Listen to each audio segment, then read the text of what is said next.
Kalau di Jepang kalian pengen mobil sliding door, pilihannya boxy MPV gede. Nggak harus, karena ada K-Car sliding door. Ini adalah Nissan Rooks Highway Star. Dia K-Car kecil tapi sliding door. Penasaran nggak kayak gimana? Yuk cek videonya.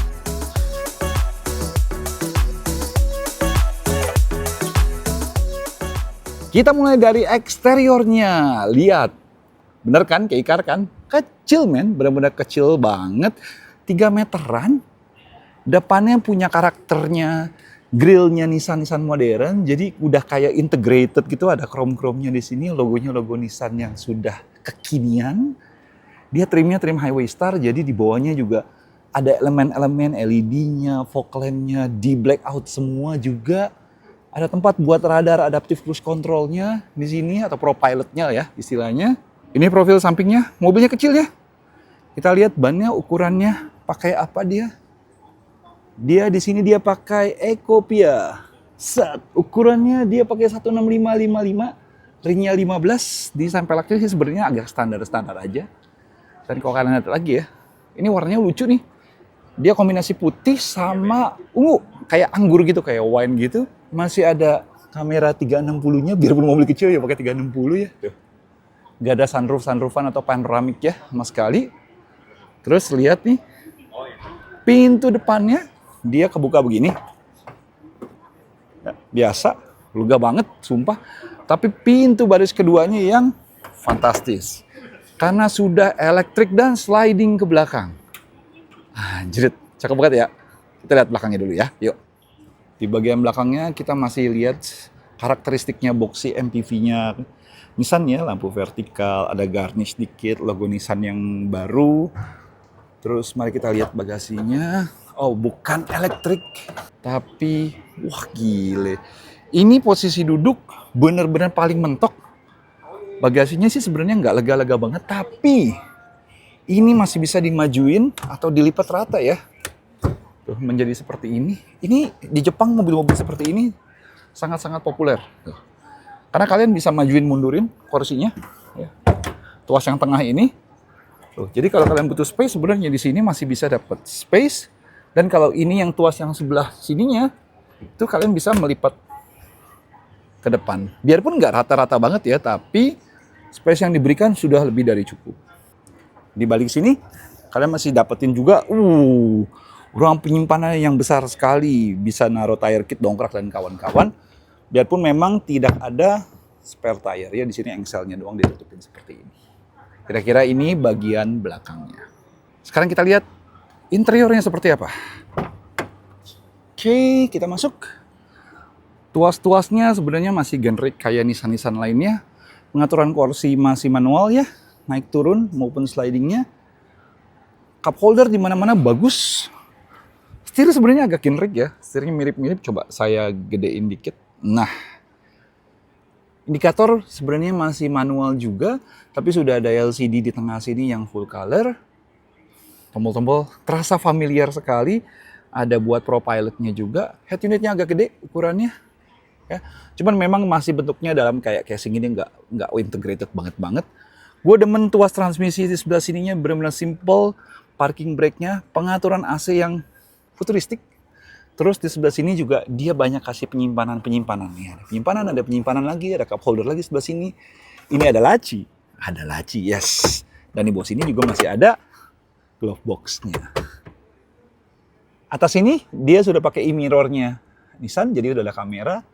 Masih ada pengaturan lagi untuk di atasnya sini, tombol-tombol SOS, lampu, dan segala macamnya. Wow, practicality-nya sih bagus. Dan kalau kalian notice, headroom-nya gede banget. Bener-bener gede banget. Lanjut lagi di bagian bawahnya sini. Oh, di sini juga masih ada penyimpanan lagi, maksimum 3 kg. Dan masih ada penyimpanan lagi di bawah sini. Astaga. Dan kursinya model yang nyambung begini, jadi sebenarnya tanda kutip bisa buat anak kecil sih, biarpun nggak boleh. Ada armrest juga di sebelah sininya. Di bagian bawahnya ada start stop sama buat buka pintu elektronik dari kanan kirinya. Nah, sekarang kita lihat baris keduanya yang paling fantastis. Pintu sudah elektrik. Wah, gila. Ini tadi posisi gue majuin mundurin ya. Jadi space-nya masih segini, kita coba masuk.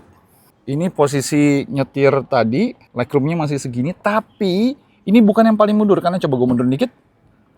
Wah. Jadi ini kalau dimundurin banget, gila legroomnya. Lihat posisinya bisa sampai segininya tuh. Nah, ini masih bisa maju, bisa segini dan segini. Kalian bisa lihat perbedaannya benar-benar wow. Kursinya juga sudah recline ya, jadi bisa kalian atur seperti ini. Masih bisa kalian dapetin juga meja lipat kanan maupun kirinya dengan cup holder 1, 2, 3, 4 biji. Dan ada USB port, biarpun USB portnya masih USB A.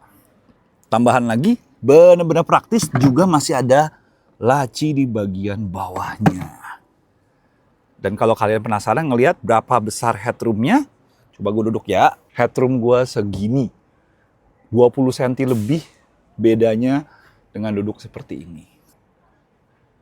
Tambahannya lagi, kalian juga masih bisa dapetin double blower di sebelah sini dengan pengaturan kipasnya di sini dan sudah plasma cluster. Ini dia motor listrik dan mesinnya. Sangat kompak sekali ya, karena memang bonetnya kecil, jadi dia memang nggak banyak bisa buat naruh ruangnya. Siruk ini pakai mesin 660 cc turbo, ya. Dengan power mesinnya mencapai 64 PS dan torsinya 100 Nm dan dikombinasikan dengan motor listrik dengan besar 2 kW doang, tapi torsinya ada tambahan 40 Nm. Ditambah juga dengan lithium ion baterai untuk membantu efisiensinya. Di Jepang sendiri, Siruk ini dihargai 2.165.900 yen. MSRP-nya dengan price bracket-nya for similar vehicle-nya itu sekitar 1,6 sampai 2,3 juta. Atau kalau dirupiahkan mungkin sekitar 260 jutaan.